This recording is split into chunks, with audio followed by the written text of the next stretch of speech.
Hey guys, so we're going to be starting a new video series. We're going to be going over things inside the gym and outside the gym. So for the first video today, we're going to be going over InBody Results. So we use the InBody Results in our Red 45 programs, body transformation programs, and we've been lately posting a lot of our stuff to Instagram and Facebook. So I want to go over the actual result on the sheet with you so you know what to look at, the markers we're looking to improve on, and some of the ones that are on there that just kind of confuse things. So today I'm going to be going over a couple things here. The first thing we're going to look at, is a weight measurement.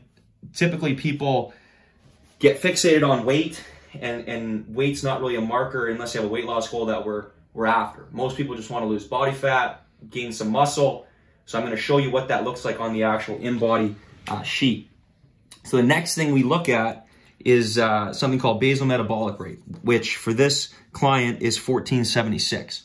So when you get your InBody and you're looking at your numbers, that amount of calories is actually the number of calories you need to eat at rest that your body needs.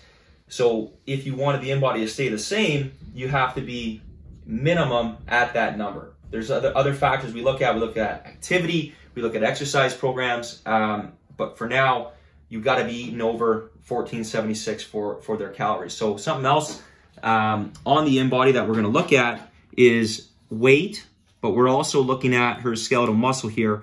And when she started, she was at 57.3. As you can see, as she's done her strength training, which she's blended the Red 45 program and the body transformation, so a little bit of weight training, she's actually gone up in muscle.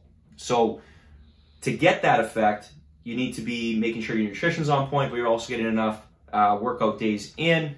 Another marker that we're going to look at and go over today is body fat. So what's the relationship in this graph? Not all the time is that result going to come down. So every time you jump on this, we typically get our clients on there every 3 to 4 weeks, just so we can monitor progress, if we need to tweak nutrition, those types of things. But you're never going to see those numbers just drop or the muscle come up. There's always going to be peaks and valleys, but it's important to look over what that actually means and where these peaks are. So if you come back here, the weight reading is up, but what we need to look at and kind of focus on here is the overall muscle over the curve has increased. And again, it hasn't been a linear curve up, but it's overall increasing. So the weight has come up a touch, the muscle has actually gone up, but the body fat has came significantly down. So it's gone from 20.4 down to 16.9. The biggest thing you need to focus on is muscle, body fat, and that in relationship to weight. So as you go and you're training, 3-4 times a week, you got your nutrition on point, what you need to also do is take photos, because the weight at some point will stop. You're not going to drop any more weight, but what's going to happen is that body fat's going to start to come down and the muscle is going to start to come up. So when you look at the graph, sometimes people will get discouraged, but what they've forgotten is where they started to where they are now.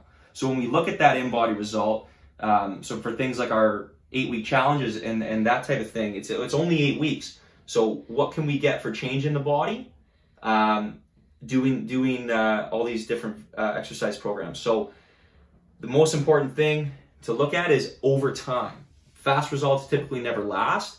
And as long as it's down a little bit, that's really what we want to focus on. And then obviously talking about calories going up over time will also help out. So again, when we're posting or you're receiving the InBody results, the most important factors on here, because there is a lot, is weight relationship, BMR, weight, skeletal muscle, and obviously percentage body fat.